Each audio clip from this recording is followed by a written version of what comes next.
Дамы и господа, на сцену приглашаются академики Российской академии наук, участники церемонии вручения государственных наград Российской Федерации. Осипов Юрий Сергеевич, Адамян Лейла Вагоевна, Козлов Валерий Васильевич, Месяц Геннадий Андреевич и лауреаты премии президента Российской Федерации в области науки и инноваций для молодых ученых. Гордлеева Сусанна Юрьевна, Павлушин Сергей Викторович, Якубович Ольга Валентиновна, Гагаев Георгий Павлович. Президент Российской Федерации Владимир Владимирович Путин.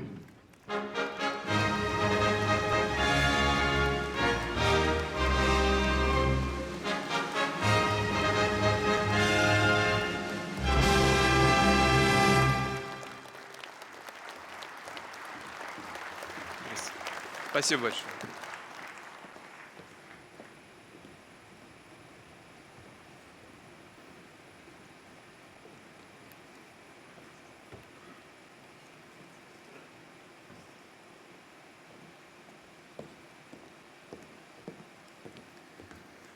Дорогие друзья, сегодня особый день для нашей страны.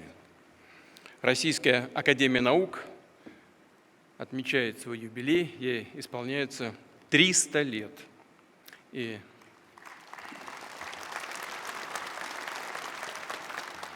это событие, безусловно, не только национального, но и действительно глобального значения и масштаба, и потому оно заслуженно включено в перечень памятных дат ЮНЕСКО. Символично и то, что именно в день рождения Академии мы отмечаем День российской науки. Поздравляю вас с этим праздником. Это праздник, который объединяет все исследовательское сообщество нашей страны. Хотел бы поздравить с юбилеем РАН всех граждан нашей страны. И, конечно, академиков, членов, корреспондентов, сотрудников Академии, всех ученых страны. И добавлю наших иностранных коллег, которые, несмотря на все ограничения, запреты и барьеры, которые вводят люди явно не академического склада ума, не понимающие, что невозможно создать барьеры, абсолютный железный занавес, как это было когда-то. Но даже во времена железного занавеса не было возможности запретить общение между учеными. Давайте вспомним, как создавался ядерный проект, вспомним выдающихся физиков, Ферми, Бора и так далее. И тогда было невозможно запретить общение. Сегодня это просто нелепо. Да? Но тем не менее, эти попытки продолжаются, а в то же время и продолжаются плодотворное научное сотрудничество ваших коллег между собой, контакты с российскими учеными. Подчеркну, мы всегда будем открыты для партнерства в интересах всего человечества. Я желаю Академии на новом историческом этапе, как и прежде, верно служить России, нашему народу, сохраняя свою историю, традиции, всегда идти вперед, быть на переднем крае прогресса, обеспечивать наш государственный, научно-технологический, ценностный суверенитет. Вы хорошо знаете, что Академия была создана на переломном рубеже, когда наша страна стала великой державой. Петр I, основатель, вдохновитель Академии, видел громадную роль науки для просвещения и образования, для укрепления военной мощи государства, экономического потенциала. Известно, что на протяжении всей своей истории Академия занималась фундаментальной наукой. И ее роль в жизни страны, подчеркну это особо, также абсолютно фундаментальна. Вклад членов Академии, исследователей, первооткрывателей, первопроходцев в становление России как государства цивилизации поистине бесценен. Именно с изучения родного Отечества, освоения наших бескрайних земель началась, по словам великого ученого, академика Владимира Ивановича Вернадского, самостоятельная научная работа русского общества. Собранные многими поколениями ученых, природные, этнографические, археологические коллекции, результаты исследований являются подлинным достоянием России, служат сохранению нашей идентичности и исторической правды, сбережению великого многонационального нашего народа, нашей культуры, литературы, самобытных традиций народов России, которые веками жили на этой территории, веками жили бок о бок в нашей стране. Повторю, нам нужно бережно, внимательно относиться к академическому наследию. Оно должно быть открыто для общества, служить делу просвещения, воспитанию подрастающего поколения. Мы обязательно должны и будем обращаться к нему и при формировании наших долгосрочных планов в экономике, социальном развитии, в демографии. Напомню в этой связи, что именно Академическая комиссия по изучению естественных производительных сил впервые системно занялась стратегическим планированием развития страны. И в этом смысле глубоко символично растущее участие Академии наук в разработке наших крупных инфраструктурных проектов, включая развитие глобальных логистических коридоров и новых транспортных магистралей. Сила научного предвидения, как и многогранность, безграничная широта научного поиска всегда отличала работу Академии наук. Ее представители достигали выдающихся успехов не только в гуманитарной сфере, но и в естественных дисциплинах.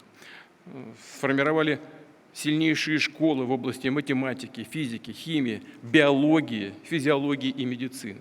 Разработки, открытия, научная дерзость наших ученых внесли огромный вклад в победу над нацизмом. А во второй половине XX века именно достижения Академии позволили создать ракетно-ядерный щит, обеспечить первенство страны в изучении и освоении космического пространства. Своим подвижническим, героическим трудом советские ученые сделали наше Отечество одной из величайших научных держав мира. Этот задел служит нам и сегодня, помогает сохранять преемственность, а значит и идти к новым рубежам, ставить самые амбициозные задачи. Уважаемые коллеги, дорогие друзья, сегодня мы реализуем повестку развития, наращиваем свой потенциал в очень непростых условиях. И очевидно, что в непростых условиях действует и Академия наук. Ее ответственность за получаемые результаты возрастает в сегодняшних условиях в разы. Именно ваши открытия, научные достижения позволят на качественно ином уровне решать задачи во всех сферах, в области безопасности, здравоохранения, в промышленности, в инфраструктуре, в экологии и энергетике. При этом, подчеркну, смысл не в том, чтобы кого-то догонять или просто копировать чужое. В науке, как и во всех других сферах, мы обязаны действовать на опережение, быть в числе лидеров. И с учетом того, что нам досталось от ваших предшественников, мы, конечно, можем это сделать. Кстати, уверен, вы знаете, что в тех научных, технологических сферах, где у нас весомые, уникальные компетенции, наши зарубежные, в кавычках, партнеры, как мы всегда говорили, даже и не пытаются вводить против нас какие бы то ни было санкции и ограничения. Понимают, здесь они понимают, что это бесполезно и бессмысленно. Поэтому, повторю, нам нужно быть сильными, самодостаточными и конкурентоспособными по всем ключевым векторам прогресса. Самодостаточными с точки зрения обеспечения собственных ключевых потребностей, конкурентоспособными для того, чтобы формировать глобальную повестку развития, занимать прочные позиции на мировых рынках как на сегодняшних, так и на перспективных. Нужно стремиться в буквальном смысле перешагнуть на следующий технологический рубеж, наращивать свои уникальные компетенции, чтобы создавать равноправные международные научно-технологические альянсы. А по критически важным для нас направлениям мы должны обладать всем спектром технологий и средств производства. Именно такие принципы будут закреплены и в обновленной стратегии научно-технологического развития, которую сегодня обсуждали на заседании Совета по науке и образованию. Роль Академии в ее реализации одна из центральных. На недавней встрече с президентом РАН Геннадием Яковлевичем Красниковым мы подробно обсуждали направление дальнейшей работы Академии, расширение ее полномочий с учетом требований времени. При этом еще раз подтвердили необходимость безусловного сохранения всех глубоких исторических традиций, имея в виду прежде всего статус высшего научного учреждения страны, самоуправление, независимость Академии наук и выборность ее руководства, академиков и членов-корреспондентов. Кроме того, обсуждался и целый ряд важных, я бы сказал, важнейших решений, о некоторых из которых можно сказать уже сегодня. Прежде всего, важно в полном объеме интегрировать Академию наук в процесс принятия ключевых государственных стратегических решений. В этой логике уже подписан указ о включении президента Российской Академии наук в состав Совета безопасности Российской Федерации. Очевидно, и я исхожу из того, что это будет неформальным актом. Очевидно также, что на глубокую и объективную научную экспертизу Академии должны проходить все значимые инициативы, включая наши национальные проекты и планы развития инфраструктуры, отраслей и регионов. А научные, технологические программы, прежде всего по таким ключевым направлениям, как космос, микроэлектроника, квантовые и биотехнологии, генетика, осуществляться при ведущей роли Российской Академии наук. Добавлю также, что обязательную академическую экспертизу должны проходить учебники для вузов и школ. Также РАН должна взять на себя руководство деятельностью диссертационных советов, экспертизу их решений и анализ выдвигаемых на защиту диссертаций. Согласен с тем, что Академии нужно напрямую участвовать в формировании новых подходов к присуждению ученых степеней и званий, в аттестации научных и научно-педагогических кадров. В этой связи логично и целесообразно, чтобы дальнейшее развитие высшей аттестационной комиссии, организация ее деятельности осуществлялась под эгидой Академии наук.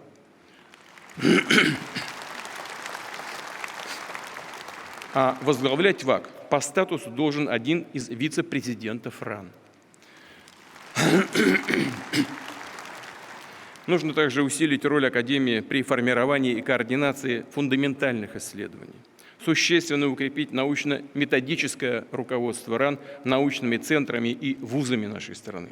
Они должны соответствовать высоким стандартам нашего времени, стандартам 21 века, скорости технологических изменений, которые происходят в мире.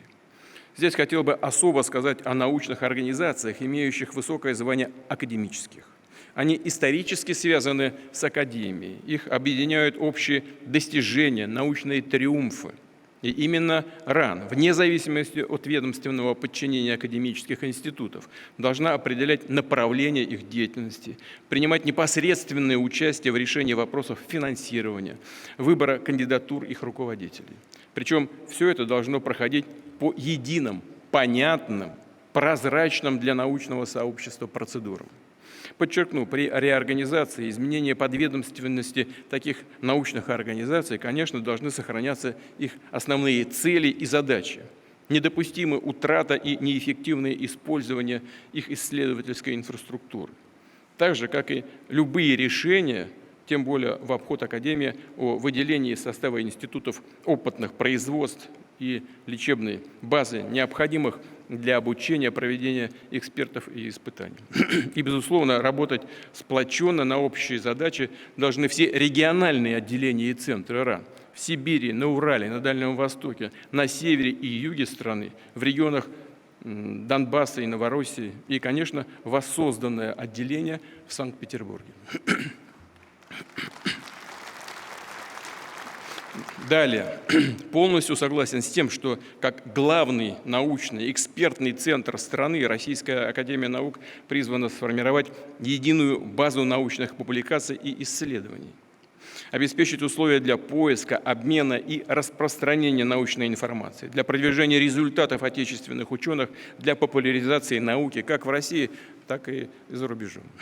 В этой связи считаю правильным включить в структуру РАН Российский центр научной информации, который содержит огромный массив исследовательских публикаций, других востребованных учеными данных, а также издательство «Наука», которая является практически ровесником Академии наук и ведет отчет своей деятельности 1727 года. Подчеркну, Академия призвана стать настоящим интеллектуальным штабом развития отечественной науки, решать важнейшие задачи развития страны. Но и поддержка РАН, как и науки в целом со стороны государства, также должна возрастать. В текущем году расходы на финансирование Академии наук за счет федерального бюджета по сравнению с прошлым годом выросли практически на треть, до почти 6 миллиардов рублей. Также в 1,5 раза увеличены ежемесячные выплаты академикам и членам-корреспондентам. Считаю, что и этого недостаточно, и предлагаю здесь дополнительные решения, а именно удвоить размер таких выплат по сравнению с 2023 годом. Ну, то есть в этой аудитории могу и цифры назвать. Академик ежемесячно должен будет получать 200 тысяч, член-кор 100 тысяч рублей. Отмечу, что общий объем госрасходов на научные исследования и разработки гражданского назначения в ближайшие 3 года превысит 1,5 триллиона рублей. Уже говорил сегодня на Совете по науке и образованию, что с учетом новых задач нужно увеличивать объем финансирования отечественной науки. На Совете мы договорились о том, что правительство этот вопрос проработает, доложит о его решении в самое ближайшее время. При этом хочу напомнить слова выдающегося генетика, академика Николая Ивановича Вавилова. Удельный вес науки в стране определяется не только средствами, отпускаемыми по государственному бюджету, числом исследовательских институтов, но прежде всего кругозором научных деятелей, высотой их научного полета. Ну, конечно, этот полет должен быть подкреплен и финансовыми средствами. Над этим будем обязательно работать. Пользуясь сегодняшней возможностью, хочу поблагодарить представителей РАН, наших ученых, ученые коллективы, научные коллективы за выдающиеся успехи в таких перспективных областях, как микроэлектроника, искусственный интеллект, новые материалы в других важнейших сферах, за эффективное решение вопросов обороноспособности и безопасности нашего государства. Я желаю вам и всем вашим коллективам новых, масштабных, значимых научных свершений, чтобы результаты вашего труда, ваших исследований были востребованы экономикой, социальной сферой, нашими компаниями и предприятиями, служили людям, благополучию российских семей, вели вперед нашу страну, помогали России развиваться.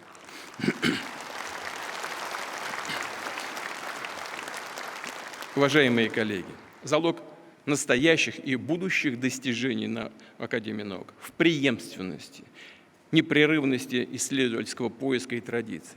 На протяжении всей своей истории Академия развивала выдающиеся отечественные научные школы. От наставников, научных руководителей передавались не только передовые знания, но и чувство ответственности перед наукой и перед страной.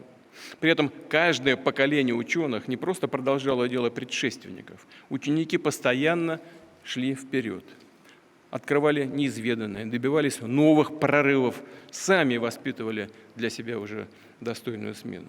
По традиции 8 февраля, в день основания Академии наук, в день российской науки, мы награждаем исследователей, которые только начинают свой большой профессиональный путь. Но считаю, что сегодня, в юбилей Российской Академии наук, мы должны отметить не только наше молодое поколение и молодое пополнение, но и великих, заслуженных ученых, добившихся грандиозных научных результатов. Хотел бы с удовольствием и гордостью объявить имена коллег, получивших высокие награды. Звание «Герой труда Российской Федерации» присвоено академику Юрию Сергеевичу Осипову, который всю свою жизнь посвятил служению науке, руководил прикладными исследованиями в интересах обороноспособности страны. Более 20 лет возглавлял Российскую Академию наук. Высоких государственных наград также удостоены блестящие ученые и врачи, академики Лейла Вагоевна Адамян и Александр Николаевич Коновалов. В своей клинической практике они смело предлагают и внедряют самые передовые подходы, задают высокие стандарты современной медицинской помощи, вносят существенный вклад в укрепление всего отечественного здравоохранения. Академик Валерий Васильевич Козлов – крупный ученый и организатор науки. Ему принадлежит значительный вклад в развитие отечественной математики, механики и математической физики. Выдающиеся физики, академики Геннадий Андреевич Месяц и Александр Николаевич Скринский. Благодаря их трудам наша страна уверенно держит планку ведущей научной мировой державы, в том числе в области обладает передовыми научными установками класса Мегасайенс. И, конечно, с удовольствием хотел бы объявить лауреатов государственных премий в области науки и инноваций для молодых ученых. Благодаря их открытиям, энергии, в хорошем смысле слова напору, смелости, отечественная наука берет новые высоты. Это Георгий Павлович Гагаев внес весомый вклад в повышение безопасности и обороноспособности страны, в укрепление нашего технического потенциала, технологического потенциала по самым передовым направлениям, и, что важно, по самым нужным для нас сегодня направлениям. Математические нейросетевые модели Сусаны Юрьевны Гордлеевой открыли путь к созданию качественно новых технологий искусственного интеллекта, к пониманию принципов работы головного мозга. Результаты исследований Сергея Викторовича Павлушина имеют важнейшее значение для сельского и лесного хозяйства. Ученый внес существенный вклад в развитие биологической защиты наших лесов в условиях изменения климата.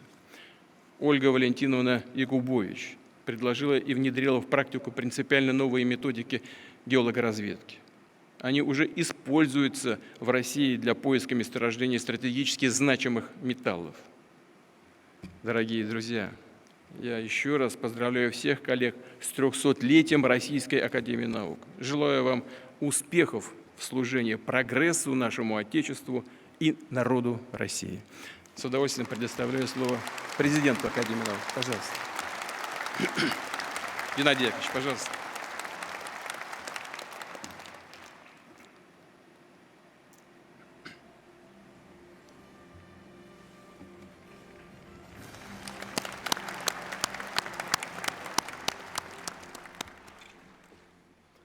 Глубоко уважаемый Владимир Владимирович, уважаемые члены Российской Академии Наук, дорогие гости!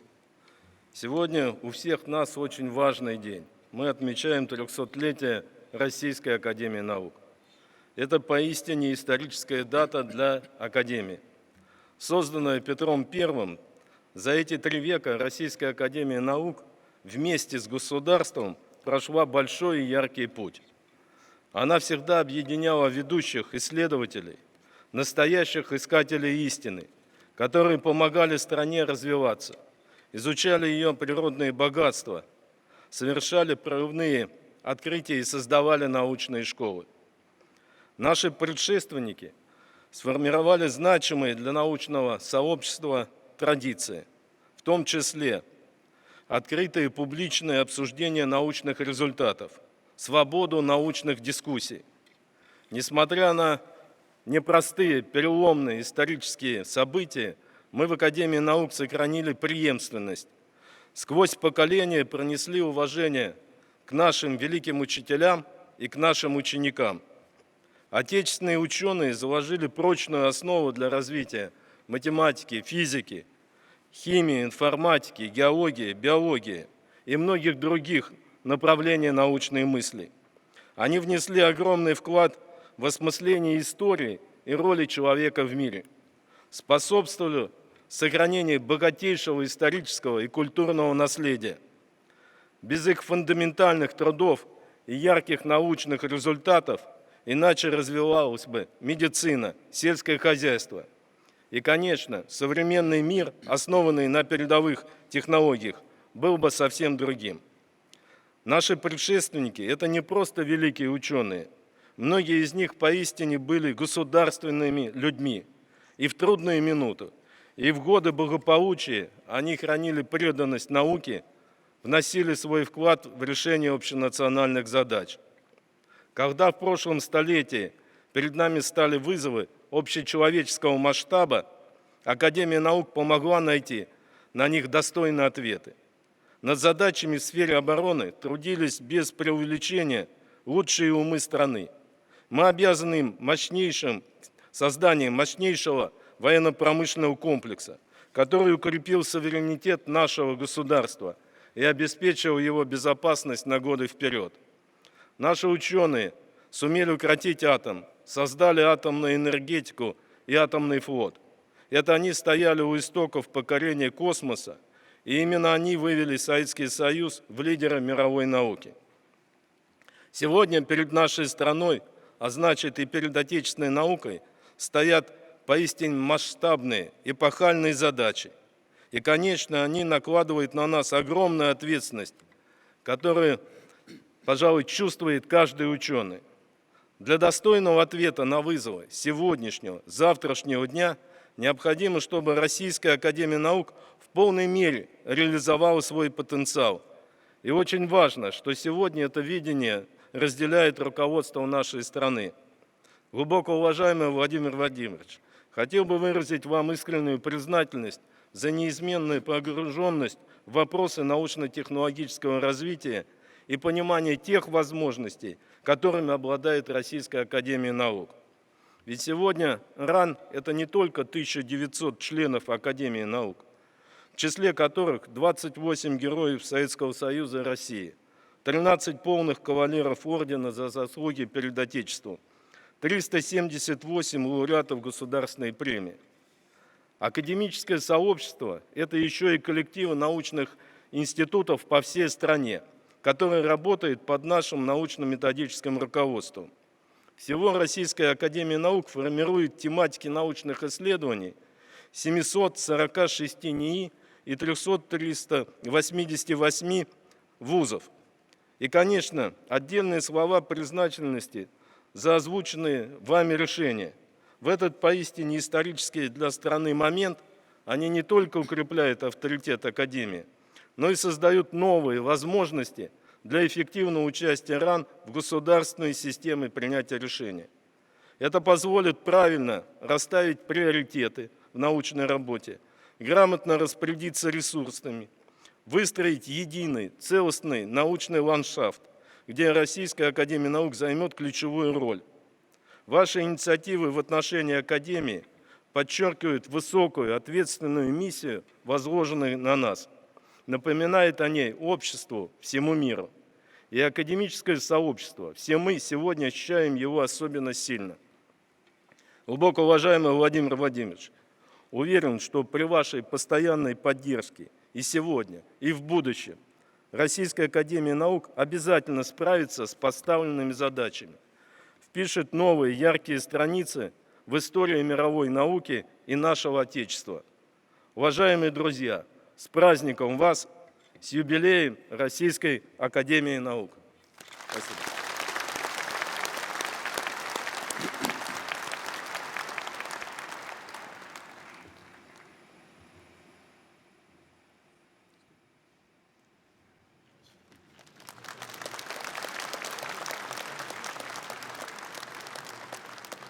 Указом президента Российской Федерации за особые заслуги перед государством и выдающийся вклад в развитие науки звание Героя труда Российской Федерации присвоено Осипову Юрию Сергеевичу, академику Российской академии наук.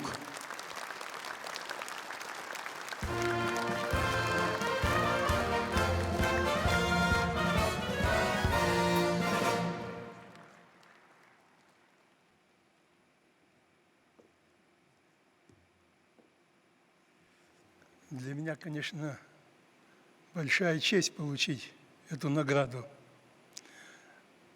Получить ее именно в исторический день, день 300-летия нашей академии. Я просто напомню, что это одна из старейших академий мира. Она по рождению является 4-й. И здесь правильно говорилось, что история становления академии, история ее развития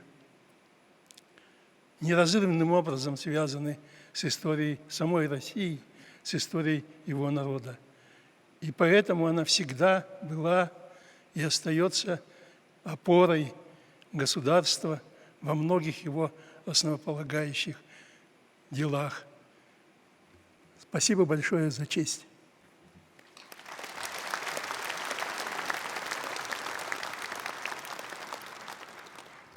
За большой вклад в развитие отечественной науки и многолетнюю плодотворную деятельность орденом за заслуги перед Отечеством первой степени награждены Адамян Лейла Вагоевна, академик Российской академии наук.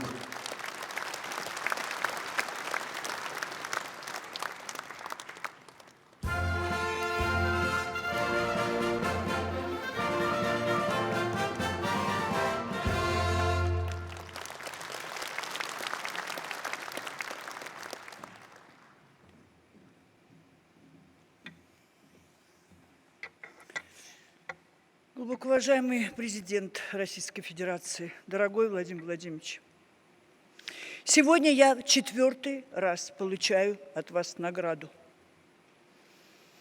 Меня переполняют чувства благодарности и чувства, я бы сказала, настоящей достойной награды для всей Академии, для всего министерства, для нашей науки, которая самая гуманная в мире, за нашу медицину, которая самая правильная, нежная к человеку, человеческим лицом, за наше Министерство здравоохранения, за каждого врача. Наши врачи – герои. Наша страна великая. Я должна сказать, работая 52 года в одном и том же учреждении, лучшем центре нашей страны, центре матери и ребенка.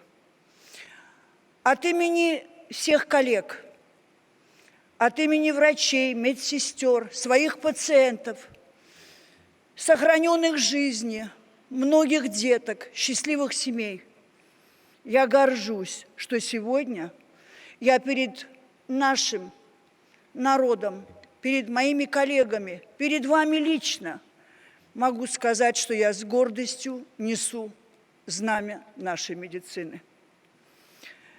И еще,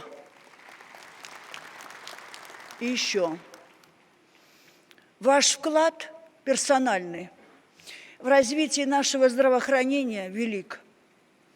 В развитии внедрения и разработки новых технологий безупречен и абсолютно велик на самом деле. Для нас сегодня медицина не только матери и плода, это медицина будущего, реально. Это медицина эмбриона, клеток, яйцеклеточки, сперматозоидов. И еще самое важное, что я получаю эту награду, очень символичное время. 300 лет Академии. Самой авторитетной Академии мира. Ученых, которые создали много, действительно все базовые, уникальные вещи в мире. И это знают абсолютно все.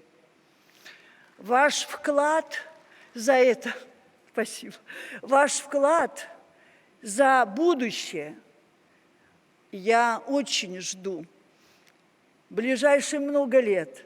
И я передаю вам огромное спасибо за то, что вы верите в нашу медицину, в нашу науку.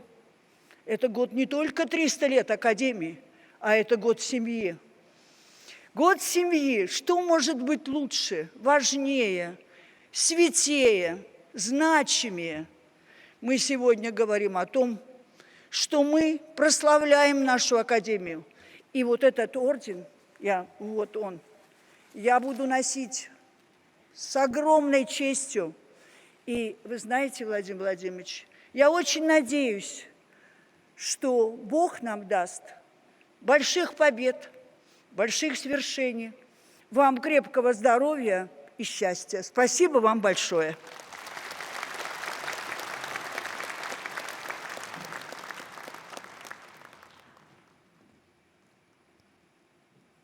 Козлов Валерий Васильевич, академик Российской академии наук.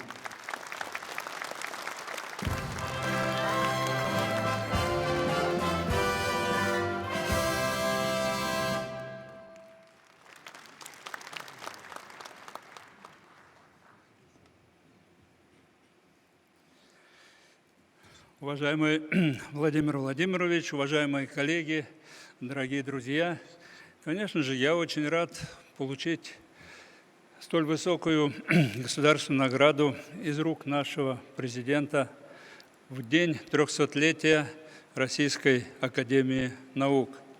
И я благодарен вам, Владимир Владимирович, за такую высокую оценку моего труда, да и моих всех коллег, которые со мной работают вместе в отделении математических наук. Этот высокий орден как бы в копилку наград моего родного института, Математического института имени Стеклова Российской академии наук. Он знаменит прежде всего своими выдающимися математическими достижениями, результатами за всю свою почти столетнюю историю. Мы в основном занимаемся в институте фундаментальной математикой и, конечно же, чувствуем ответственность за уровень, за состояние этой очень важной области знаний у нас в стране. Но мы также стремимся и развивать компетенции в прикладных областях, которые имеют ключевое значение для развития современных технологий. Ну и вот как пример, недавно в нашем институте было создано 2 новых лаборатории. Тематика одной связана с математическими аспектами квантовых технологий, и там уже развернуты серьезные такие работы по квантовой криптографии. А тематика второй лаборатории связана с проблемами искусственного интеллекта. Владимир Владимирович, вот в своем выступлении вы подчеркнули важность сохранения преемственности в работе нашей Академии наук. Мне кажется, это очень правильная, так сказать, идея. И вот, оглядываясь назад, вспоминая, в моем случае, историю математики в стенах Академии наук, мне кажется, что можно даже и так сказать, что одна из основных задач наших коллег-математиков состоит в сохранении и развитии традиций, которые были заложены нашими великими предшественниками. Вот в этот замечательный день я хочу поздравить всех наших коллег с праздником, кто связал свою судьбу с научными исследованиями. Всем вам доброго здоровья, счастья, благополучия и, конечно же, новых ярких достижений на благо нашей науки, на благо нашего Отечества.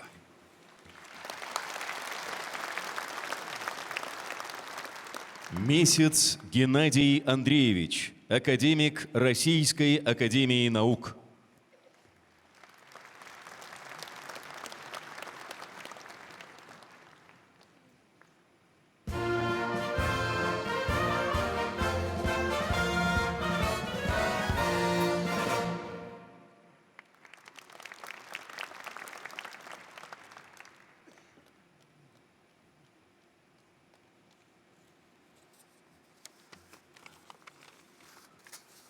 Глубоко уважаемый Владимир Владимирович, дорогие коллеги, я хочу поздравить всех с 300-летием нашей Академии, поблагодарить руководство страны,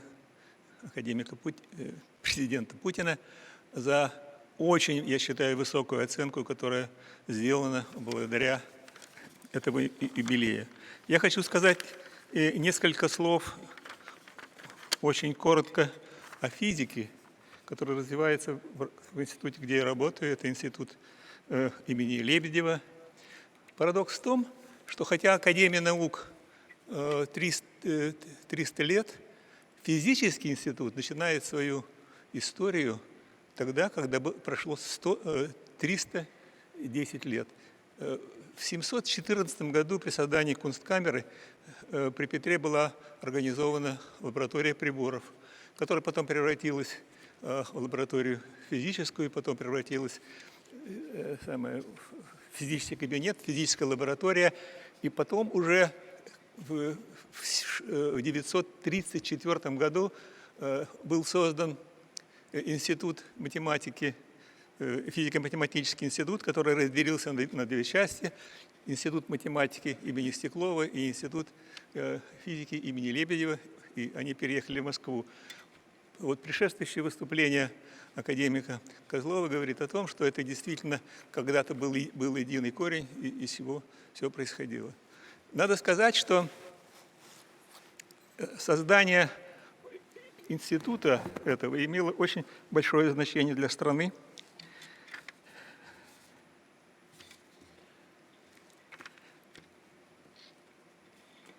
В институте были сделаны выдающиеся работы, которые можно здесь назвать. Это работы Векслера при создании первых советских ускорителей, фактически заложивших всю основу ускорительной физики. Положено начало лазерной эпохи Басовым и Прохором. Сделаны пионерские работы в области термоядерного синтеза. Был предложен была создана теория Токамака Тамом и Сахаровым. Дано объяснение явления высокотемпературной сверхпроводимости Гинзбургом. Начато научное освоение космоса. Сотрудниками ФИАН сделал значительный вклад в атомный проект. Такие фамилии наших сотрудников, как Там, академики Там, Сахаров, Гинзбург, Фок и другие, неотрывно связаны с созданием советского ядерного щита, позволившего нашему государству развиваться и отстаивать свои интересы. В разные периоды 7 сотрудников ФИАНа были удостоены Нобелевскими премиями.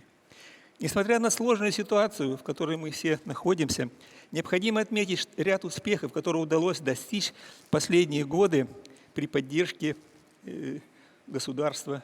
И, Владимир Владимирович, лично ваш, потому что вы очень много нам помогали. В ФИАНе завершено создание крупного научного центра высокотемпературной сверхпроводимости, оснащенного самым современным оборудованием. Центр создавался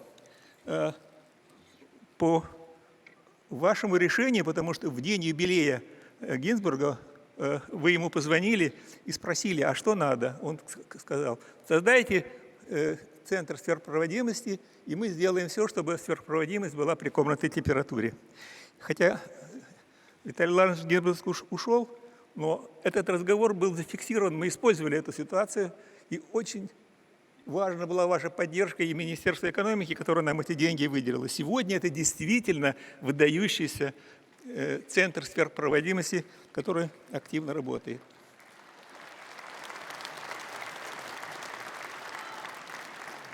Сейчас в нем проводятся исследования на самом передовом крае науки. Уникального созданного ФИАНа. Создан в ФИАНе также уникальный протонный ускоритель, как раз на тех идеях, которые когда-то развивались Векслером. Реализованы новые методы лечения онкологических заболеваний, которые используются нашими врачами. Работа активно развивается вместе с ведущими медицинскими центрами и Курчатовским институтом. Лечение проходит сотни пациентов. ФИАНовская разработка первого полноразмерного магнитно-резонансного томографа передана в Росатом, где будет внедряться. После успешного завершения космической миссии «Радиострон», это выдающаяся работа, когда был создан самый большой радиотелескоп «Земля-космос», ФИАНов сейчас работает над созданием проекта станции «Миллиметрон», который должен стать достойным конкурентом американскому Джеймсу Веббу. В рамках дорожной карты по квантовым вычислениям в ФИАНе создан, по моим оценкам, во всяком случае, самый сильный, самый мощный в России квантовый компьютер. Работа выполнена в лаборатории члена-корреспондента Калачевского нашего директора. Кстати, я думаю, вы не обессудите, если я скажу, это блестящий молодой ученый, который прекрасно работает и содержит институт в очень неплохом состоянии. Хотя я тоже много этим занимался, был почти 12 лет директором. Но редкий случай, когда пришедший директор хвалит нового, который пришел.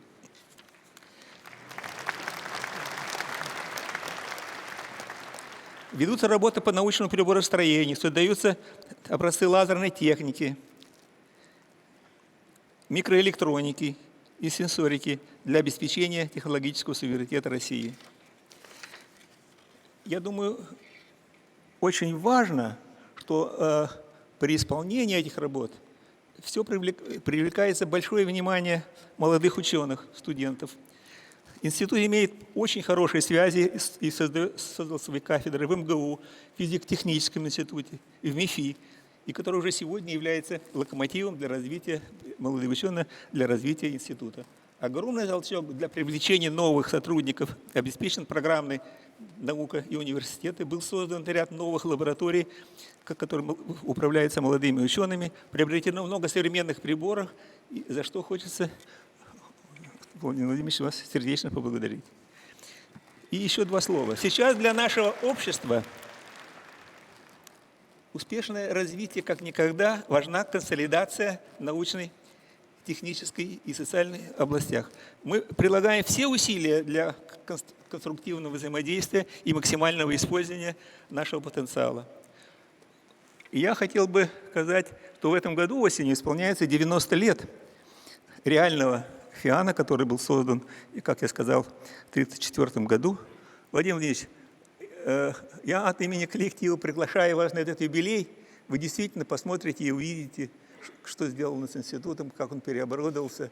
И за это вам огромное спасибо, потому что мы постоянно получаем вашу поддержку со стороны министерства и других организаций. Огромное вам спасибо за все, что вы делаете для науки.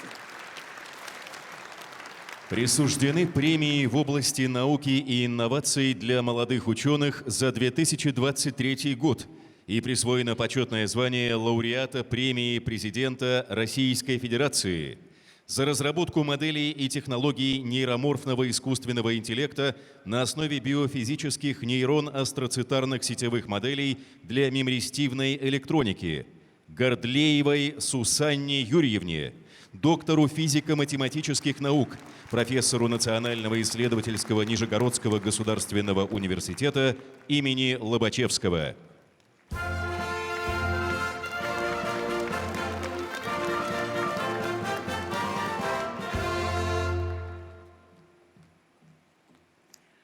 Глубоко уважаемый Владимир Владимирович, глубоко уважаемые коллеги, хотела поблагодарить вас, Владимир Владимирович, и Совет при Президенте Российской Федерации по науке и образованию за столь высокую оценку моего научного результата.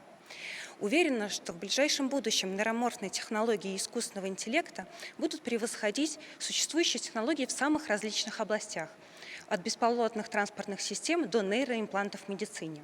Нейроморфные технологии искусственного интеллекта повторяют принципы работы мозга. Именно это позволяет им работать более эффективно. Награда, полученная мной, это признание не только моих личных заслуг, но и заслуг моих коллег из Нижегородского государственного университета, которых я хотела поблагодарить в лице ректора Трофимова Олега Владимировича.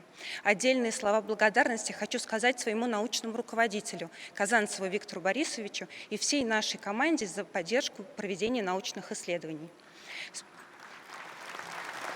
Спасибо моей семье, моим близким и моим родителям за помощь в проделанной мною работе. В заключение хочу сказать, что я абсолютно убеждена, что за такими нейроморфными, природоподобными технологиями будущее, и мы в таких разработках нисколько в мире не уступаем. Спасибо большое. С праздником! За открытие новых механизмов регуляции вспышек массового размножения насекомых-вредителей сельского и лесного хозяйства Павлушину Сергею Викторовичу, кандидату биологических наук, старшему научному сотруднику Института систематики и экологии животных Сибирского отделения Российской академии наук.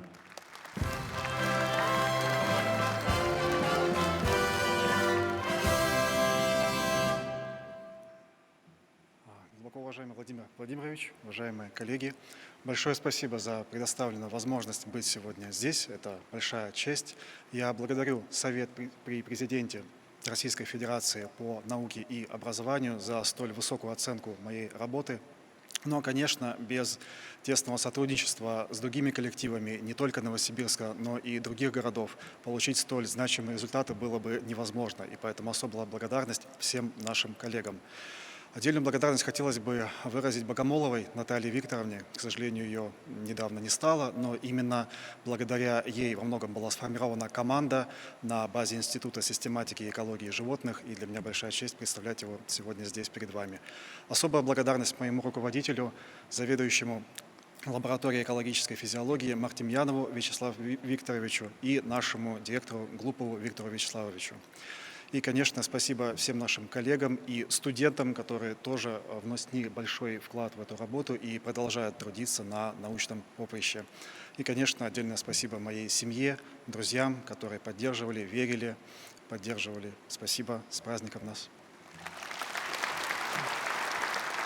За развитие изотопно-геохимического метода как эффективного инструмента для поиска месторождений стратегически значимых металлов, золота и платины, Якубович Ольге Валентиновне, кандидату геолого-минералогических наук, доценту Санкт-Петербургского государственного университета.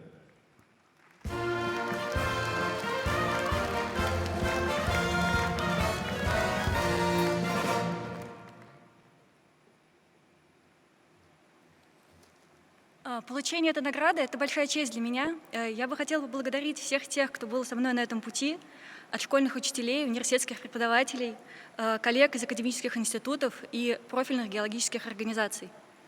Эта работа – это результат многолетнего тесного сотрудничества между Санкт-Петербургским государственным университетом и Институтом геологии и геохронологии Докембрия РАН.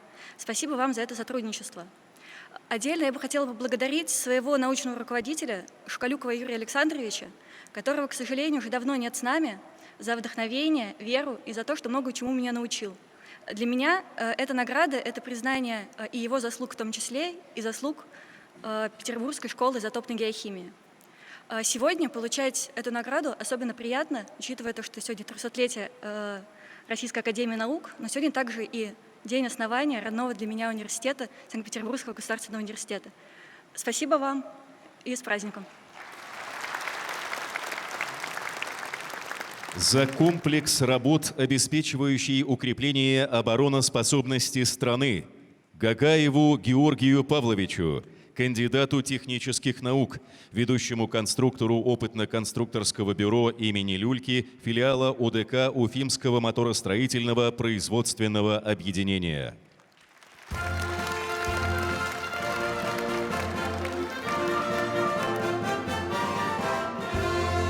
Уважаемый Владимир Владимирович, в первую очередь хочу поблагодарить вас, а также Совет при Президенте по науке и образованию за высокую оценку проделанной работы и за создание условий для реализации молодых специалистов. Получить такую награду – это большая честь и высокая ответственность, которая мотивирует продолжать работать дальше с двойными усилиями. Достигнутые результаты стали возможны благодаря вкладу большого количества людей. Пользуясь случаем, хочу поблагодарить их. Это учителя в лицее искусств в городе Владикавказе, преподаватели в Московском авиационном институте, наставники в научной роте военно-воздушных сил и коллеги на предприятии. Отдельно хочу отметить своего научного руководителя, генерального конструктора, директора опытно-конструкторского бюро имени Архипа Михайловича Люльки Марчукова Евгения Ювеналевича. Человека, который выдвинул работу на соискание премии, вице-президента Российской академии наук Чернышова Сергея Леонидовича, своих наставников из управления прочности Богданова Михаила Анатольевича, Шубина Игоря Аркадьевича и Демкину Надежду Ивановну. Конечно, достигнутые результаты были бы невозможны без поддержки и помощи моей семьи. В завершении присоединяюсь к поздравлениям и желаю ученым и исследователям упорства и удачи в достижении целей. Спасибо.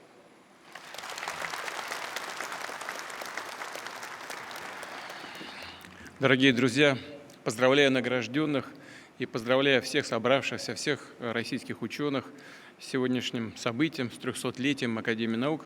В завершении этой части мероприятия сегодняшнего торжественного хотел бы сказать вот что.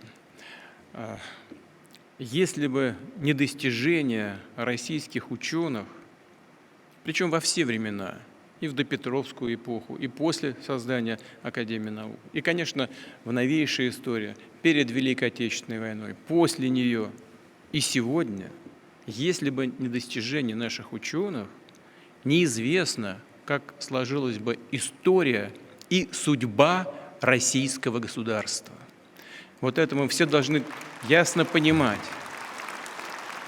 Надо, честно сказать, в какое-то время в обществе возникла такая бытовая идея о том, что нам и не нужна суверенная наука, чего они там где-то в лабораториях сидят, что-то там паяют, крутят, что-то жгут. Да, все, мир открыт, можно и то получить, и это. А деньги надо направить на какие-то другие цели.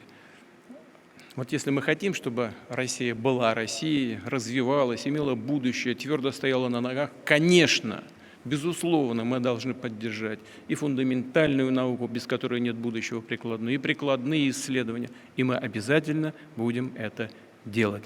С праздником вас! Поздравляю с 300-летием Академии наук!